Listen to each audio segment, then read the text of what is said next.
అందరికీ నమస్కారం.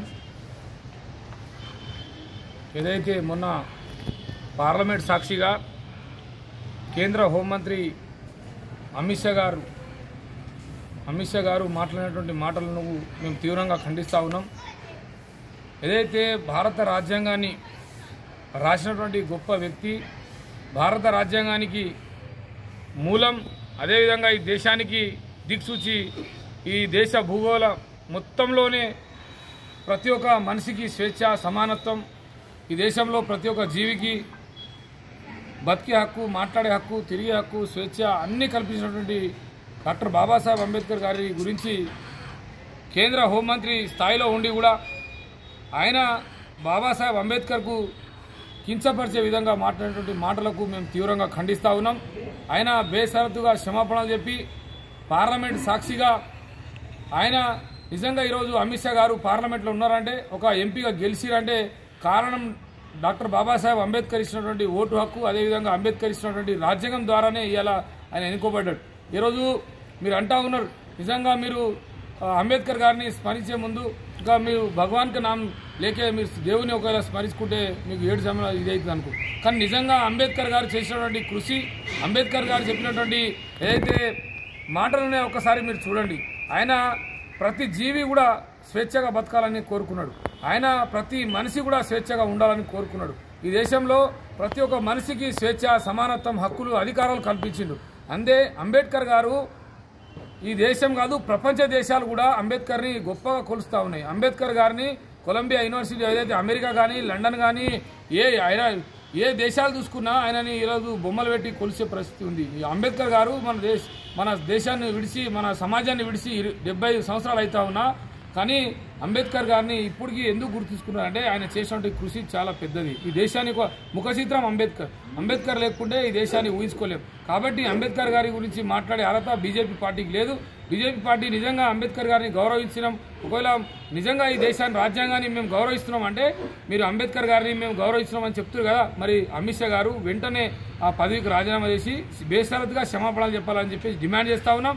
అంబేద్కర్ గారికి ఎన్ని జన్మలెత్తినా ఆ స్థాయికి మీరు పోలేరు. ఎందుకంటే ఈరోజు మోడీ గారు ఏమంటారు, నేను అంబేద్కర్ వల్లనే ఈరోజు దేశంలో ప్రధానమంత్రి అయినా, నేను ఎదిగినా, అంబేద్కర్ లేకపోతే నాకు ఈ పార్లమెంట్లో మాట్లాడే హక్కు లేదు, నేను ప్రధానమంత్రి అయ్యే హక్కు కూడా లేదని చెప్తారు. మరి అదే ప్రధానమంత్రి చెప్పే మాటలకు అదే కేంద్ర మంత్రి ఉండి అమిత్ షా గారు ఈరోజు ఇట్లా మాట్లాడడం అంటే నిజంగా అంబేద్కర్ గారిని ఈ దేశంలో మీరు చూడండి, ఎంతమంది ఉన్నా, ఏ నాయకుడు ఉన్నా, ఎవడు వచ్చినా, ఏం చేసినా వాళ్ళ పేర్లన్నీ కనుమరుగు అయిపోయే పరిస్థితుల్లో కానీ ఇంకా 100 సంవత్సరాలకైనా సరే అంబేద్కర్ పేరు జీవితాంతం నిలిచిపోయే పేరు.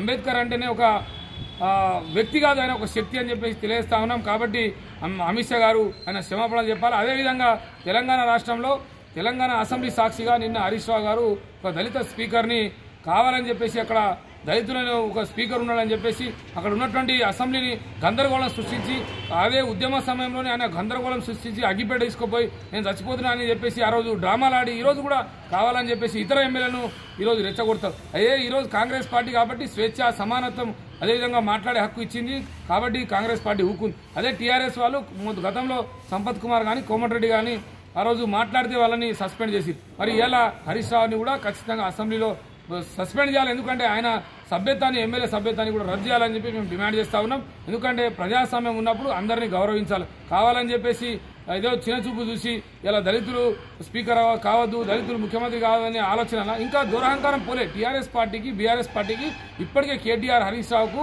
ఇంకా అహంకారం తగ్గలేదు. వాళ్ళకి ప్రజలందరూ బొండబెట్టినా, ఓట్లతోని వాళ్ళని ఓడగొట్టి ఇంటికాడ కూర్చోబెట్టినా కూడా వాళ్ళ అహంకారం ఇంకా తగ్గలేదు. వాళ్ళు చేసినటువంటి పనులన్నీ, వాళ్ళు చేసినటువంటి అరాచకాలే ఈరోజు ఇప్పటికే జరుగుతూ ఉన్నాయి. ఇంకా వాళ్ళు కావాలని అట్లా అలజడి సృష్టించి ఏదో ప్రయత్నాలు రాజకీయంగా చేయాలంటారు. కానీ ఇవన్నీ మానుకోవాలా. టీఆర్ఎస్ పార్టీని ప్రజలు ఎవరు నమ్మక తిరస్కరించి మన ఎంపీ ఎలక్షన్లో 0 చేసిరు. కాబట్టి ఇకనైనా బీఆర్ఎస్ పార్టీ తీరు మార్చుకోవాలని చెప్పేసి డిమాండ్ చేస్తా ఉన్నాం.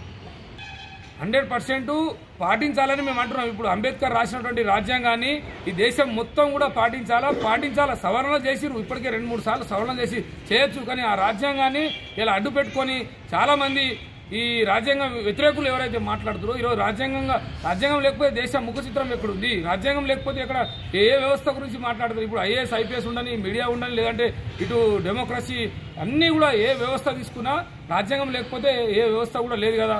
ఆ రాజ్యాంగాన్ని మూలాలే ఈరోజు అంబేద్కర్ గారు రాసినట్టు కదా. మరి అంబేద్కర్ లేకపోతే రాయకపోతే మరి ఎక్కడ వీళ్ళకు హక్కులు అధికారాలు మాట్లాడడానికి ఉండే ఛాన్స్ ఉండే.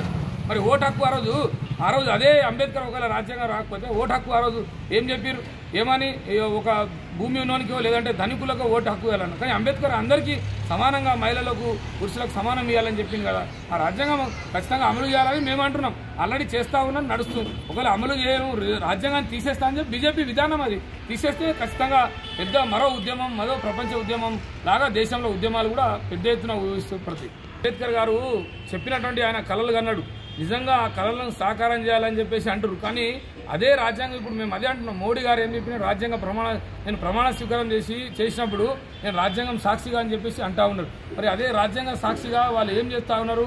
ఈరోజు ప్రమాణం చేసినప్పుడే రాజ్యాంగ సాక్షి అంటారు. కానీ రాజ్యాంగాన్ని తూట్లో పొడిచే ప్రయత్నం జరుగుతూ ఉంది. అదే రాజ్యాంగాన్ని మేమేమంటున్నాం, కాపాడాలి. రాజ్యాంగం ఉంటేనే ఈ దేశ వ్యవస్థ ఉంటుంది.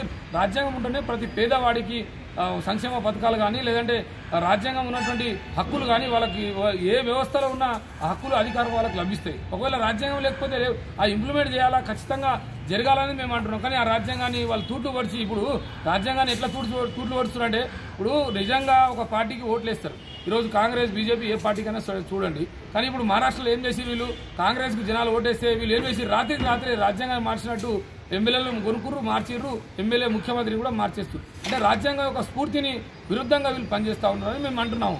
అది నిజంగా దేశవ్యాప్తంగా ప్రతి ఒక్కరు కూడా సమీక్ష చేసి మోడీ గారు కూడా రాజ్యాంగం మీద సమీక్ష చేసి నిజంగా అమలు అవుతుందా లేదా రాజ్యాంగం అని చూడాలి. కానీ వాళ్ళే తూట్లు పడుస్తారు కదా. అందుకనే రాజ్యాంగాన్ని పరిరక్షించాలని చెప్పేసి రాజ్యాంగాన్ని కాపాడాలని మేము అంటున్నాం.